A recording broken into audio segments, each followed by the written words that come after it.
Welcome you all to the jungle. You know, we were supposed to have fun and games, but I accidentally left categories in my car, so I guess we'll just have to settle for fun. We have a very special guest on the show tonight, AXL ROSE. As an added bonus, he brought a bandmate from Guns N' Roses. Bumblefoot is sitting in with the green carpet. Good to meet you, Bumblefoot. How you doing, man? I like that. You came with two guitars attached into one. That's nice. Well, it's good to have you here. And Guns N' Roses, by the way, has a 12-night gig at the Hard Rock Hotel in Vegas starting Halloween night.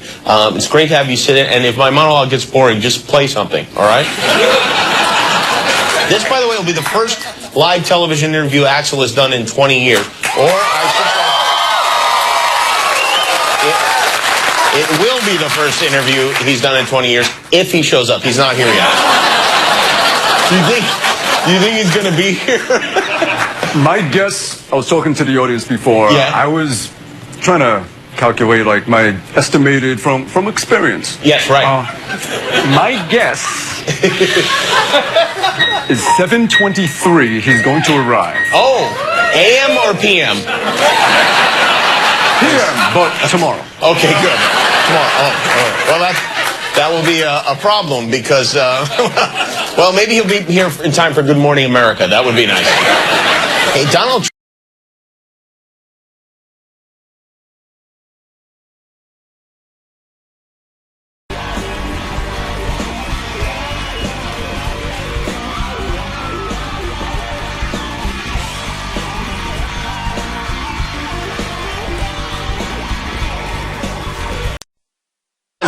It's unbelievable. You're very punctual.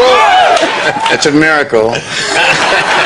I know you don't do this a lot, so I'm honored to have you here. I really am. I really appreciate you. Well, why are you doing this? It's I was asked to, and that you wanted me to come here. I bet everyone asks you to all the time. We've asked you a million times, and we're happy that you're here. And you're sick tonight, I know, too. Oh, I'm doing better now. I was a little sick last couple of days, yeah. Are you on antibiotics or anything like that? I'm on a bunch of different things. Okay, you're all good. Legal, illegal, no. I have to be honest, part of me, you know, doesn't want to get sick, but part of me would like to tell people I got strep throat from AXL ROSE. I'm a lot better today. I think you're safe. I learned that just like a couple hundred feet from our theater here is where you guys, where Guns N' Roses first played for the very first time, a rehearsal space right near here. Is that true? Yeah, yes, that is true. And yeah. Do you ever drive by there and go, wow? A while ago, but not in a little while. Do you remember that at all? Is it something that? Unfortunately. How old were you when you moved to Hollywood? I think like 19. 19 years old. Yeah. And you came by yourself? Yeah, I hitchhiked out here. You hitchhiked out? Wow. Yeah. You hitchhiked out. Did you meet a lot of shady characters along the way? Yes, unfortunately, yes. How long would you have to wait in between cars to get somebody? And were you wearing the codpiece and the? Yeah, I was. When I wore the codpiece, I got to ride a little quick. A little great. And how long was it before you guys started making money as a professional musician? I don't know if I'm making money now.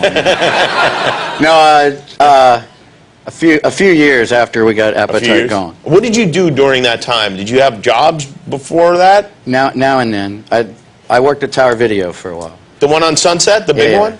Oh, it's not there anymore. No. What did you do at Tower Video? I became a manager for a very short amount of time. Wow. So would you discipline employees? I let everybody have beers after work. That's good. Yeah.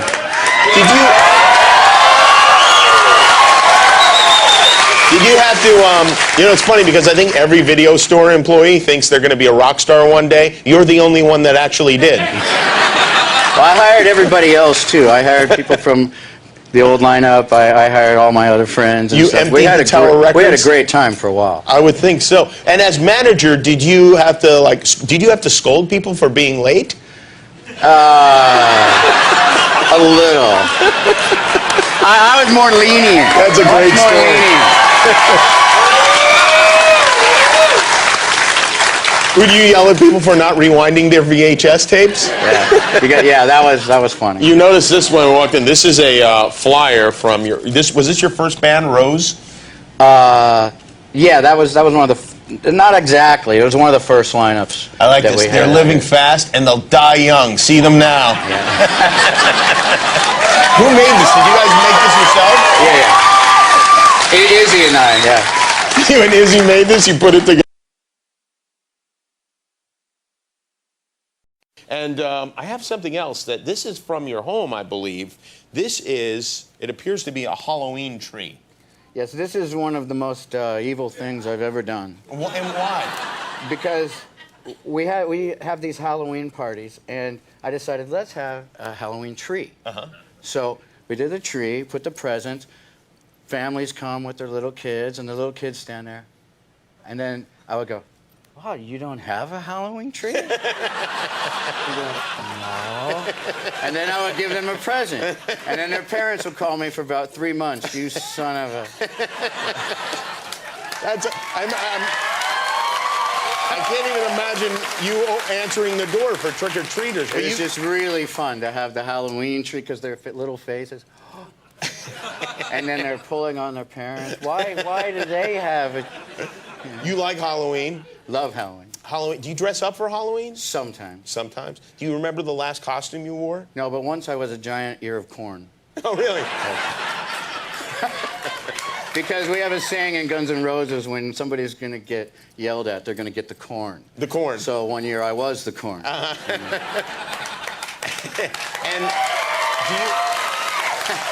do you have, like, adult parties, or is it just to torment the parents in your neighborhood? It was like for kids during the day and then more adult in the evening. I got you. Now, your website, or your Twitter, actually the official Guns N' Roses Twitter page asks... We have one of those? You have one of those, yeah.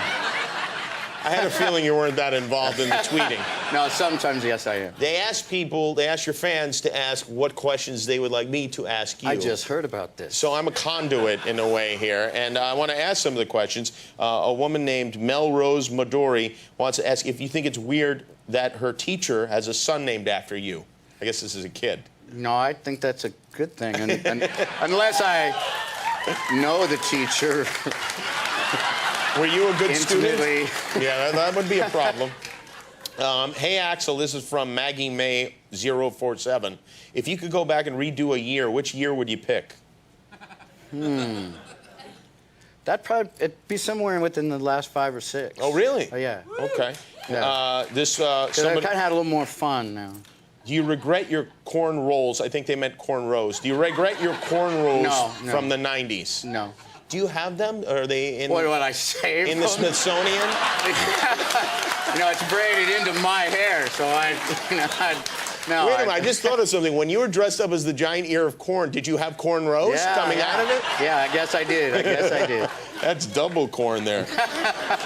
Slater's 715 says, I always wondered why Axl always ran backstage all the time during a song. Sometimes, well, I don't like to stand out there during the solos. I feel like an idiot just standing over at the side. So, yeah. So there's that. I'll change clothes. Anything needs to be taken care of or whatever. Figure out what we're doing next song. I got you. This guy, Rabbit25, asks, who are you going to vote for? Are you a voter? I haven't really voted. It seems weird that a guy with the appetite for democracy... well, I'm in California, and it usually leans Democratic. And that's usually where I'm leaning anyway. Okay, so you figured let them do it? Well, no, it's not like let them do it. It's just usually going for, like, the presidential stuff. It's usually such a landslide anyway. This would make a great Rock the Vote commercial right here. I'm not helping. But I would lean Democrat. I would lean Obama. You have a 12-night residency at the Hard Rock beginning on Halloween night. That's going to be, is 12 days in Vegas a good idea for you? Yeah, it will be a challenge in a different way. Yeah. In Vegas, they like to get people in and out of these shows so that they can get them back to gambling, which is what they want them to do. But you have a different clock. And we play a little bit longer, so. You play a little bit longer? But by then, they might have a few more drinks and be wanting to stay around the tables longer. This is something that somebody gave me the heads up. This is hanging in your home. This is, looks like a... It says, punctuality is the thief of time. It's an Oscar Wilde quote. I think that's true, probably. So, What time will you guys go on, and what time will you guys really go on in Las Vegas? We'll probably really go on about the time we're supposed to really go on as soon as I find out what that time that is. or as soon as it's negotiated. I see. I got you. Because it's a risk, because if it says 9 o'clock on the ticket, and you say, he's not going to be on at 9 o'clock. And Yeah, but we've been doing a lot better lately. Have you really? Have you? And that's almost the worst possible answer, because once again, you're going to lure people into being there on time. Yeah. You know, it'd be fun. Have an opening comedian that you can torment by leaving him on stage for an hour and a half, maybe When we did the 2 Rose hours. Bowl, we had Dice Clay. Okay, get him. He could do an hour and a half. That should Yeah. be no problem at all. And you got who's in the band right now? Well, we have Bumblefoot over here.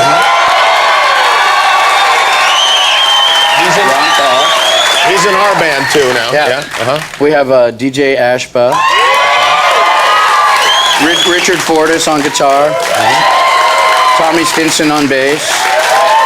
Frank Ferrer on drums. Chris Pittman on keys, and Dizzy Reed on keys. So a whole bunch of us. And of those guys, who's going to be the first to go? Probably Pittman. Pittman, yeah. He's on thin ice right now? Well, Neil Pittman. That's what we're calling him now after the Neil Young shows. Okay. How was the Neil Young show? You did that It big went benefit great. up It was there. great to meet him. And, Yeah? Oh, that was your first time meeting him? Yeah, and he's such a... And then he came out and did a song with us, because I've always liked this song of his, Don't Let It Bring You Down. Yeah. And he agreed to sing it with us. And then when he came out singing, he's just a powerhouse. It was... You still it was get just excited amazing. about performing with these guys that... Yeah, and plus, I mean, is just so the real deal and so strong. And Who did you love when you were a kid, musician-wise? Well, my favorite band was Queen and Sweet and stuff like that. But I listen to the Beatles and the Stones and everybody that I can. I was raised on Elvis. And I remember everyone being surprised that you were an Elton John fan. And Yeah, Elton John was probably my favorite, or one of my favorites. And as a band, it was Queen, but Elton and Bernie Taupin's lyrics are still my favorite favorite lyricist. Well, I tell you what, I've had a lot of fun talking to you. Honestly, I didn't know what to expect when you came out here. I was worried that I would be the only one talking. I think we got some tickets under the people's seats. For the audience member. So there should be like 2 sets of tickets reach under your seats and Reach see under your seats. for the show. And And also I have another surprise. what is the surprise? Well, I wanted to bring you something, and then I thought I should bring like the audience and the crew something. So I brought a Tommy's Burger truck. Oh, you did? Yes. Wow. So there's gift certificates and there's a burger truck outside. Wow, well, that is So very everybody can kind. have something to do. Just thought it would be something fun. AXL ROSE, like Santa Claus.